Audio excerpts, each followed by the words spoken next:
liquid light. In him we live and move and have our being. Acts 17:28. Physically, this world appears as an ocean of light containing within itself all things, including men, as pulsating bodies enveloped in liquid light. The biblical story of the flood, Genesis 6-8, is the state in which man lives. Man is actually inundated in an ocean of liquid light in which countless numbers of light beings move. The story of the flood is really being enacted today. Man is the ark containing within himself the male-female principles of every living thing. The dove, or idea, which is sent out to find dry land, is man's attempt to embody his ideas. Man's ideas resemble birds in flight, like the dove in the story, returning to man without finding a place to rest. If man will not let such fruitless searches discourage him, one day the bird will return with a green spring.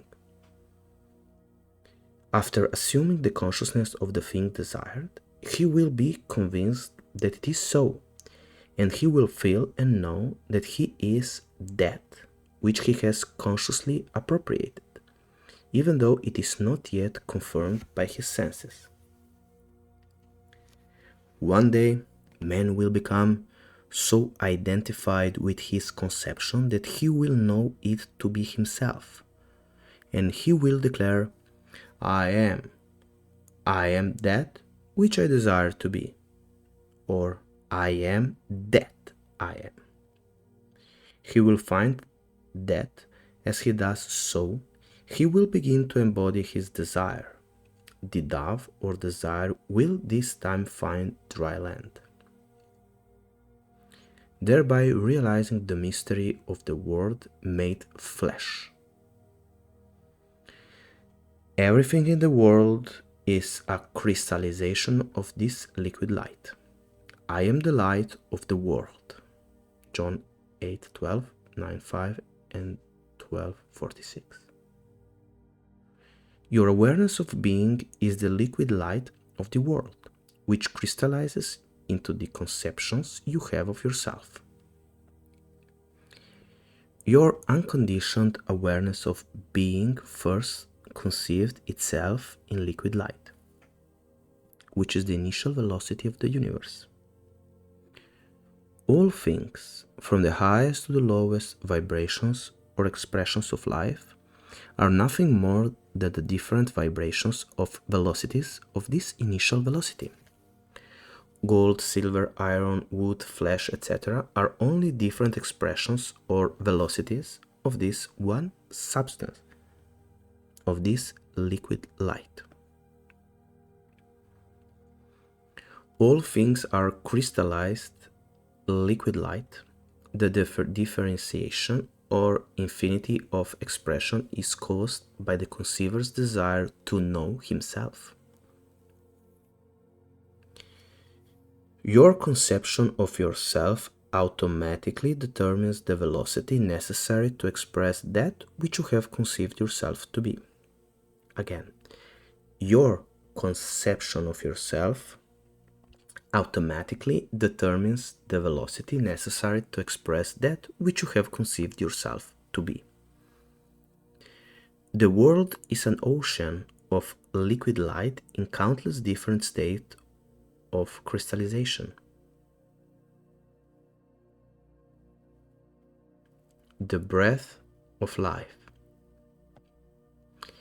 Then the Lord God formed man of dust from the ground, and breathed into his nostrils the breath of life, and man became a living being.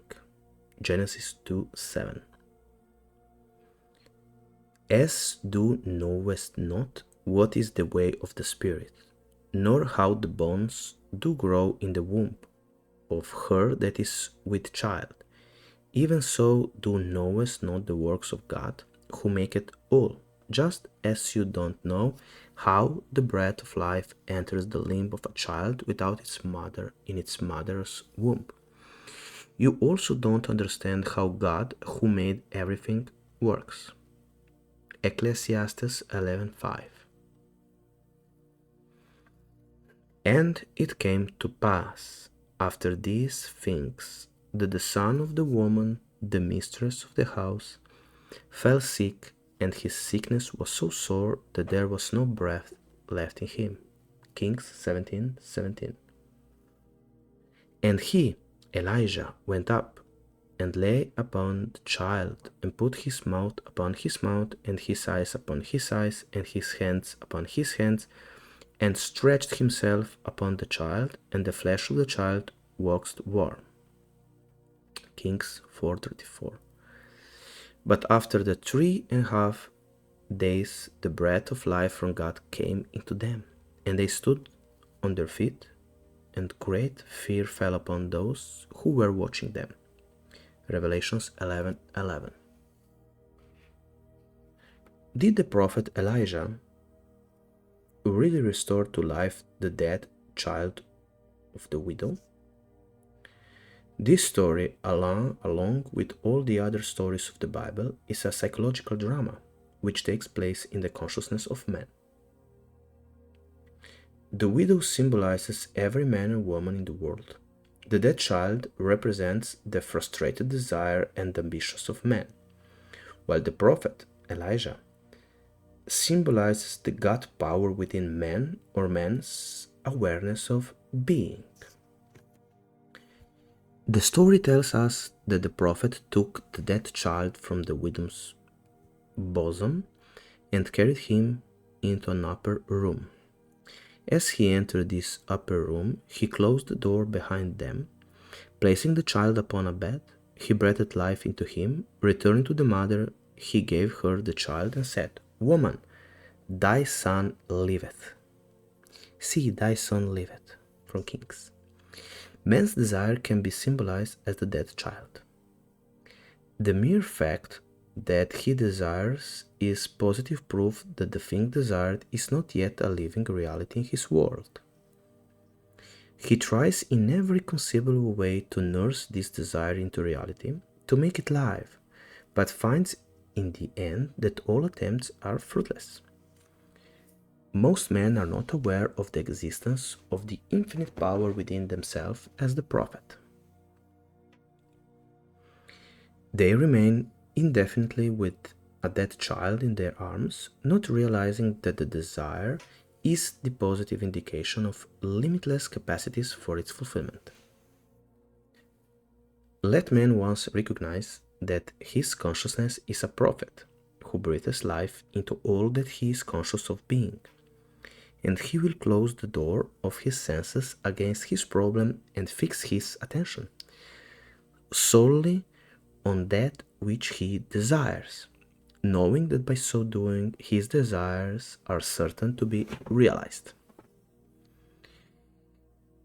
He will discover recognition to be the breath of life, for he will perceive, as he consciously claims himself to be now expressing or possessing all he desires to be or to have, that he will be breathing the breath of life into his desire. The quality claimed for the desire, in a way unknown to him, will begin to move and become a living reality in his world. Yes, the prophet Elijah lives forever as man's limitless consciousness of being, the widow as his limited consciousness of being, and the child as that which he desires to be. Daniel in the lion's den. Thy God, whom thou servest continually, he will deliver thee. Daniel 6:16. The story of Daniel is the story of every man. It is recorded that Daniel, while locked in the lion's den, turned his back upon the hungry beasts, and with his vision turned toward the light coming from above, he prayed to the one and only God. The lions, who were purposely starved for the feast, remained powerless to hurt the prophet. Daniel's faith in God was so great that it finally brought about his freedom and his appointment to a high office in the government of his country. This story was written for you to instruct you in the art of freeing yourself from any problem or prison in the world. Most of us, on finding ourselves in the lion's den, would be concerned only with the lions. We would not be thinking of any other problem in the whole wide world but that of lions. Yet we are told that Daniel turned his back upon them and looked toward the light that was God. If we could follow the example of Daniel, while threatened with the dire disasters such as lions, poverty, or sickness, if like Daniel we could remove our attention to the light that is God, our solutions would be similarly simple. For example, if you were imprisoned, no man would need to tell you that you should desire is freedom. Freedom, or rather the desire to be free, would be automatic. The same would be true if you found yourself sick or in debt or in any other predicament. Lions represent seemingly insoluble situations of a threatening desire. Every problem automatically produces its solution in the form of a desire to be free from the problem. Therefore, turn your back upon your problem and focus your attention upon the desired solution by already feeling yourself to be that which you desire. Continue in this belief and you will find that your prison wall will disappear as you begin to express that which you have become conscious of being. I have seen people apparently hopelessly in debt apply this principle, and in but a very short time debts that were mountainous were removed. I have also seen those whom doctors had given up as incurable apply this principle, and in an incredibly short time their so-called incurable disease vanished and left no scar. Look upon your desires as the spoken words of God, and every word of prophecy of that which you are capable of being. Do not question whether you are worthy or unworthy to realize these desires. Accept them as they come to you. Give thanks for them as though they were gifts. Feel happy and grateful for having received such wonderful gifts. Then go your way in peace.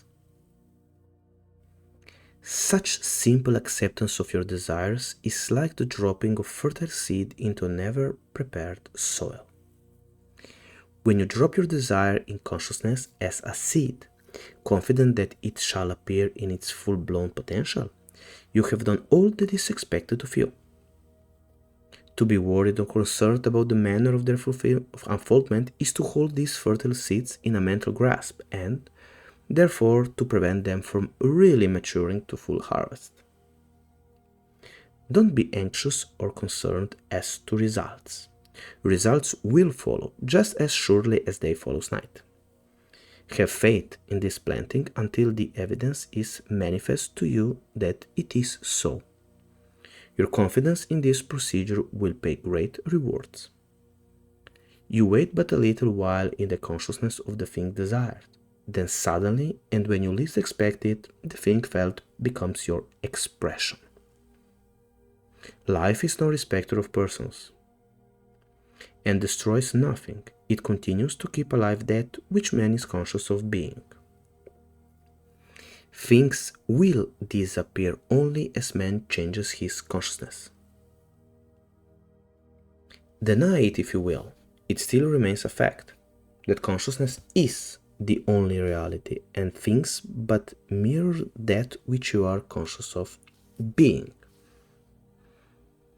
The heavenly state you seek will be found only in consciousness, for the kingdom of heaven is within you. Your consciousness is the only living reality, the eternal head of creation. That which you are conscious of being is the temporal body that you wear. Again, your consciousness is the only living reality, the eternal head of creation. That which you are conscious of being is the temporal body that you wear. To turn your attention from that which you are aware of being is to decapitate that body. But just as a chicken or snake continues to jump and drop for a while after its head has been removed, likewise qualities and conditions appear to live for a while after your attention has been taken from them. Man, not knowing this law of consciousness, constantly gives thought to his previous habitual conditions and, through being attentive to them, places upon these dead bodies the eternal head of creation. Thereby he reanimates and resurrects them. You must leave these dead bodies alone and let the dead bury the dead. Matthew 8:22, Luke 9:16. Man, having put his hand to the plow, that is, after assuming the consciousness of the quality desired, by looking back can only defeat his fitness for the kingdom of heaven. Luke 9:62. As the will of heaven is ever done on earth, you are today in the heaven that you have established within yourself. For here on this very earth your heaven reveals itself. The kingdom of heaven really is at hand. Now is the accepted time. So create a new heaven, enter into a new state of consciousness, and new earth will appear.